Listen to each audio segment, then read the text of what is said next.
We like a celebrity these days. We like that, a bit of celebrity culture. I'm the same. I watch these fucking chat shows with all these plant pots like Nicole Scherzinger and Nicki Minaj and Madonna and all these people just... I've been on chat shows with these fucking types, and they're going just that... that's self-absorbed. I would love to host a chat show. I've been thinking about this. I'd love to host a chat show.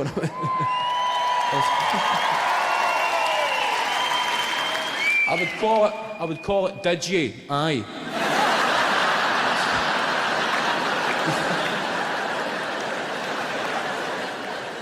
Because that is the only thing I think when I watch these people, that self-absorbed, just lack of humility when they start whinging. You know, man, after the incident, which I'm not prepared to talk about, I guess I disappeared into a bad place. You know, I went to a dark place, and I didn't even know myself anymore. I was pretty low. I looked in the mirror, and I didn't even know who that guy was anymore, man. That was a tough time for me. But I realize now that I had to go to that place to survive. And I had to go to that place and survive to get to this place. You know, man? I had to go there to get here. Did you?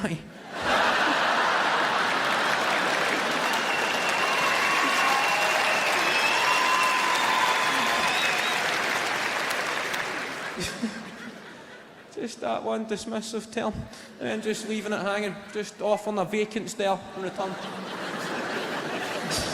Told the studio audience the tension's unbearable, occasionally breaking the stair to give the crowd the "who's this prick" look. But yeah, there's so many different me's. You know, there's happy me, angry me, and you do not want to see angry me. And I guess I was becoming this new me that you guys in the media had created. And you know, I get tired. Did you, aye?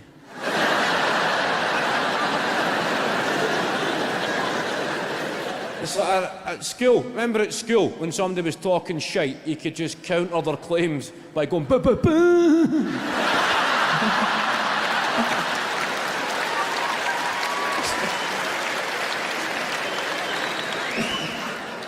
That's how I feel when I watch a celebrity chat. Did you? Aye.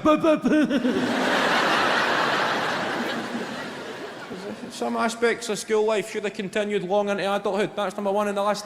When somebody's talking fucking nonsense, that should remain a valid retort. That made me laugh at 10, makes me laugh at 25. I'll laugh at that when I'm in my 80s. I'll be in a nursing home. There'll be some care worker saying, "Mr. Bridges, I hope you know your grandchildren, they're so excited to come and visit you on Sunday. Isn't that nice? They can't wait to come and see you. They're so excited to come and spend the whole day with you." And I'll be going, "Boo, boo, boo."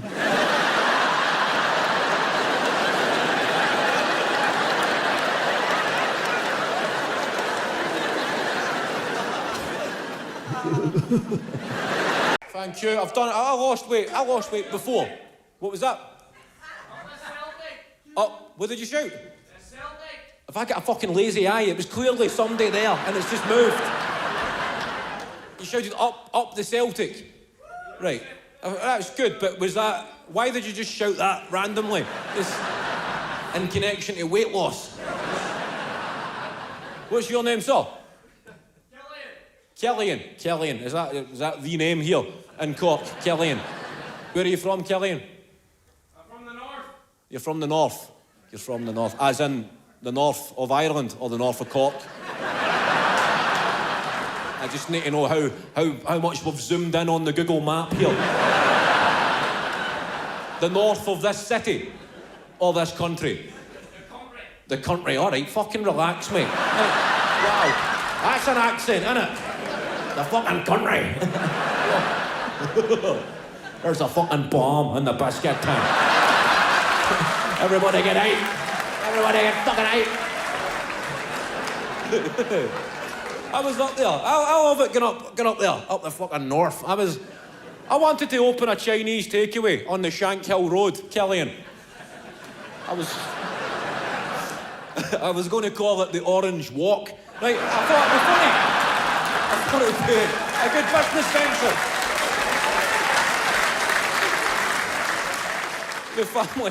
The The family meal deal, 16.90. Everybody phoning up. Hey, can I have the fuck Sinn Féin chow mein?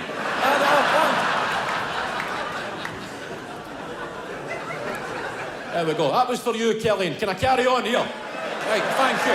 Good man.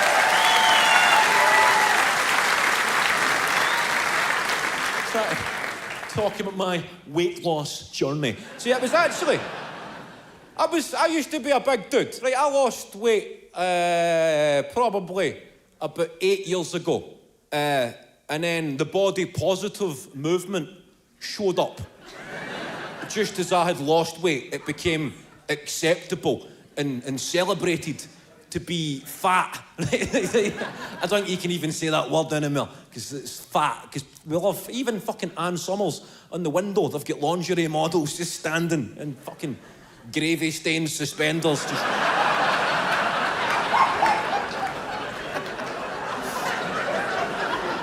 See, but we never had that support back when I was a big dude, and it's a shame for guys like myself that just lost weight at the wrong time. Right? 'Cause my weight loss journey probably started on the telly. Right? I played in a charity football game, like Soccer Aid, the ITV show, and it was the rest of the world against England, right? Ex-footballers and celebrities, and I was quite excited. This is back when I was a big fella, right? I was a portly lad, but I was invited to play for the rest of the world, and Jose Mourinho, he's the manager, and I was told I was going to get 5 minutes on the pitch, Old Trafford in front of 70,000 live on the telly, millions watching at home. I'm quite excited. The football fans among you will know that 5 minutes on the pitch probably implies you're going to get brought on at minute 85. So I'm on the dugout on the subs bench, just chilling. The game's going on. Then it gets to minute 60 on the clock. Minute 60, Jose Mourinho turns and tells me to go and start warming up. I'm thinking, fuck me, I'm getting half an hour on this pitch. Well, that's it, Kev. The gaffer must have seen something in training. Getting down the stairs, I break into this jog alongside the advertising boards. Whoa, Kev, keep a bit in the tank, man. 30 minutes. You'll take a clutcher here. I'm just standing, trying to remember some stretches from PE at school. Just settling for that bastard.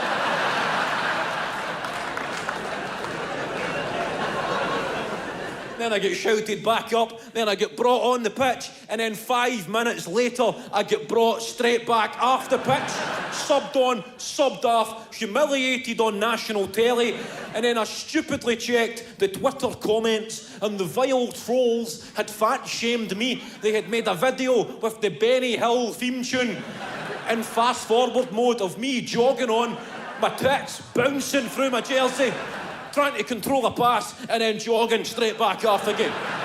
I was fat-shamed and it motivated me to get in shape. Then as soon as I lose a bit of weight, you can no longer fat-shame people. So that is a miscarriage of justice for somebody who done 28 years of their life as a fat bastard. The body positive movement can fuck you off. I done 28 years for a crime, and upon my release, I find out it's no longer a crime. That's what I went through.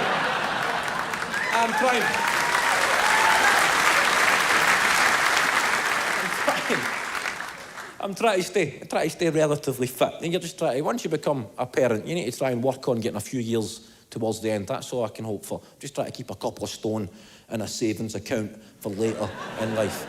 I tried at the gym. What was that? Somebody's translating, thank you. We've got somebody here to interpret for whatever the fuck he just said there. What did he say? Fair play to my eyesight. Do you understand that? No, okay. Fair play to my eyesight. Even he's shrugging his shoulders. He literally just done that as if he's managed to confuse himself there. Is there a bag of spice getting passed about that balcony? The fuck? Fair play to your eyesight. What do you mean?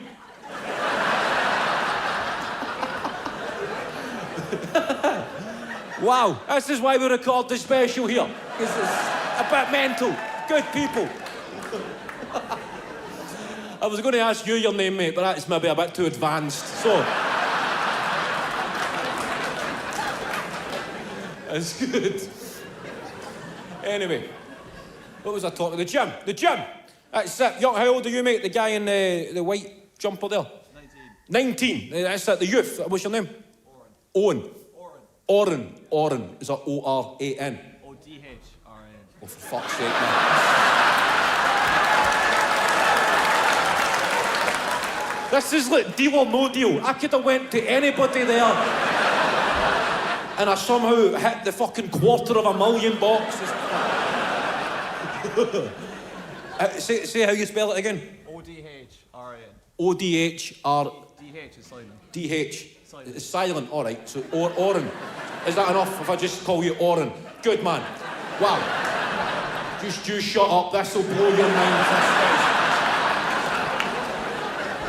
Yeah, 'cause this is a fucking quantum physics lecture now. But why would the letter be silent? I don't know, mate. It's just the way it is. Calm down. So, ladies and gentlemen, I'm going to introduce to you some literally my favourite comedians around. This is going to be a great show. Are you in the mood for a great show? Ladies and gentlemen, it is my absolute pleasure to welcome one of the leading young lights of Scottish comedy. Please give all your love to the wonderful Kevin Bridges!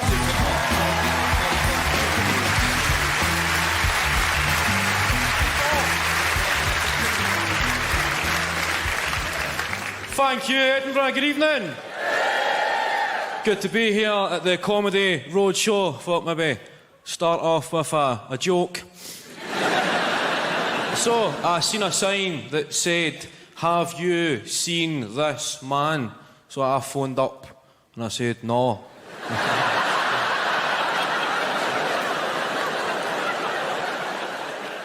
It's something to do, isn't it? I might be a few things, but I'm not a grass.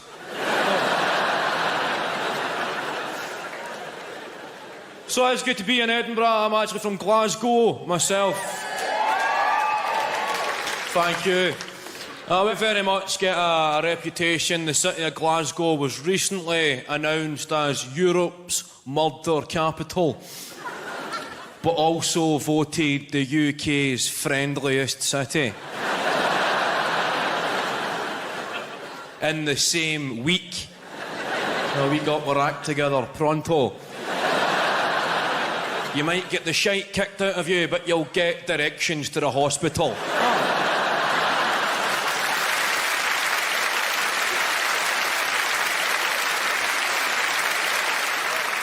Nice people. A bit mental, but a friendly mental. I also remember my first ever altercation with a friendly madman. Right. It was about midnight. I was standing at a bus stop, waiting on a bus.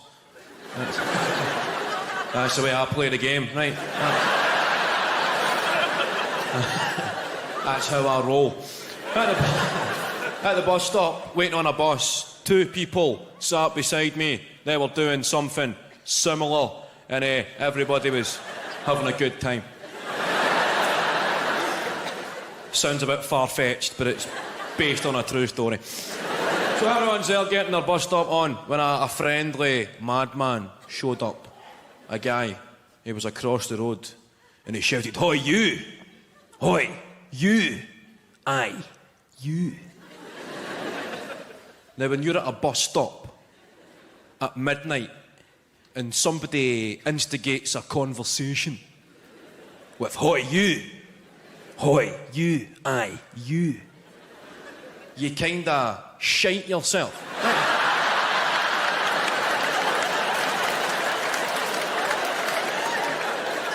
And you try and keep your head down, right?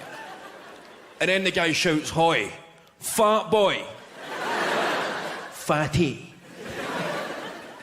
And while I'm standing there and I'm looking at the two people, I'm trying to figure out their BMI. And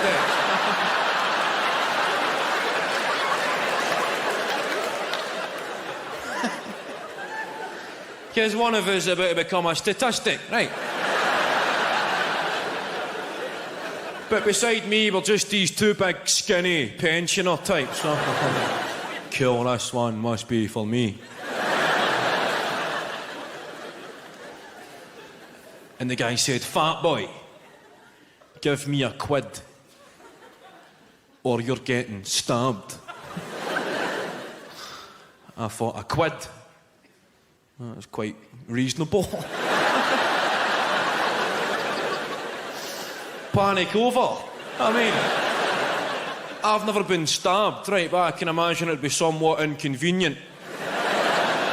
Maybe even put a dampener on your evening, right? You'd be covered in blood, you'd need to go to a hospital to get stitches, you'd be physically and emotionally traumatised. And here, we've got a gentleman offering me the chance to bypass such a horrendous ordeal in this current financial climate for a mere £1. Now I'm a sucker for a bargain, so...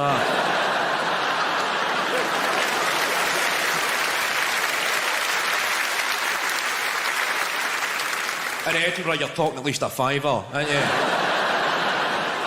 Is everybody having a good credit crunch? Everybody enjoying it? I don't really know what happened. I just remember everything just became really expensive, right? And you're never asked any questions. You just get charged astronomical prices just to be told, "Oh yeah, that's the credit crunch," right? But the final straw for me, I was in a shop, right? And I was buying a packet of Bikers. A packet of Space Raiders. And a packet of Johnny's onion rings. Does anybody know the collective term for these kind of crisps? Exactly. Now imagine my shock when the guy asked me for 45 pence.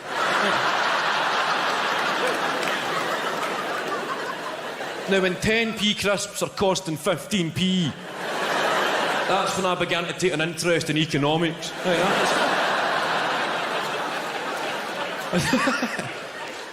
That's when I started watching Bloomberg and reading the Financial Times. The FTSE's up on the Dow Jones, who knows what that means, but it's only a matter of time before we're paying a quid for a chomp.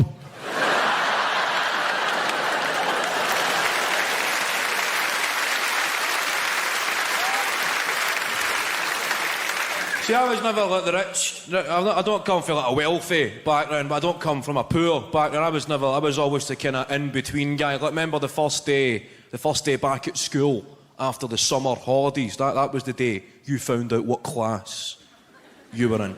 I don't mean educationally. I mean socially. Right? No, I would never look at the rich kids I was never one of them that would come strolling in and have a suntan and a new school bag. But I was never one of the ones that would come in with like a black eye and a new second name.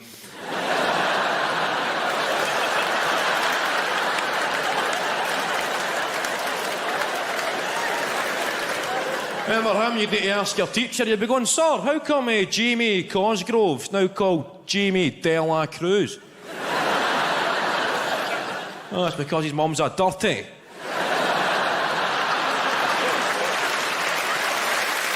That's all for me. Thank you all.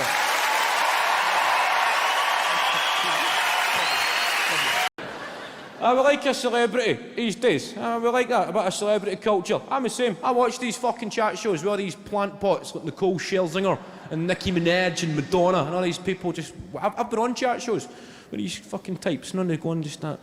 Yeah, that's self-absorbed. I would love to host a chat show. I've been thinking about this. I'd love to host a chat show.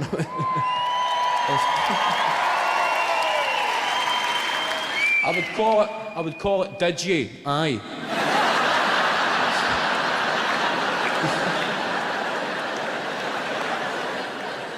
Because that is the only thing I think when I watch these people, that self-absorbed, just lack of humility when they start whinging. "Yeah, you know, man, after the incident, which I'm not prepared to talk about, I guess I disappeared into a bad place. You know, I went to a dark place and I didn't even know myself anymore. I was pretty low. I looked in the mirror and I didn't even know who that guy was anymore, man. That was a tough time for me. But I realize now that I had to go to that place to survive. And I had to go to that place and survive to get to this place. You know, man? I had to go there to get here. Oh, did you? Aye.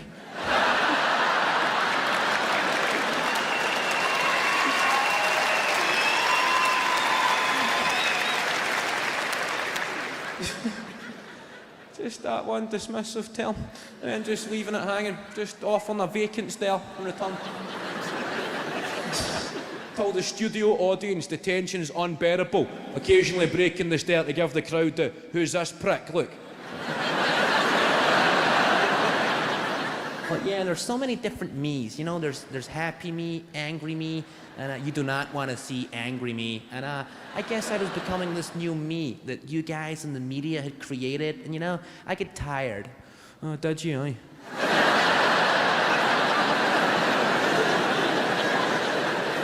It's like at school, remember at school when somebody was talking shite, you could just counter their claims by going "ba ba ba."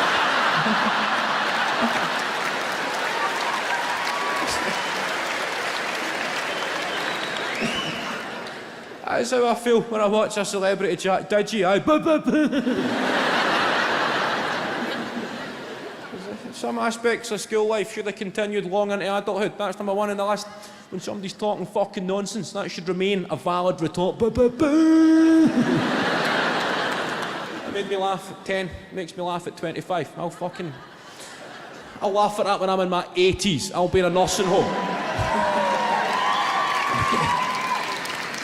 There'll be some care worker saying, "Mr. Bridges, I hope you know your grandchildren, they're so excited to come and visit you on Sunday. Isn't that nice? They can't wait to come and see you. They're so excited to come and spend the whole day with you."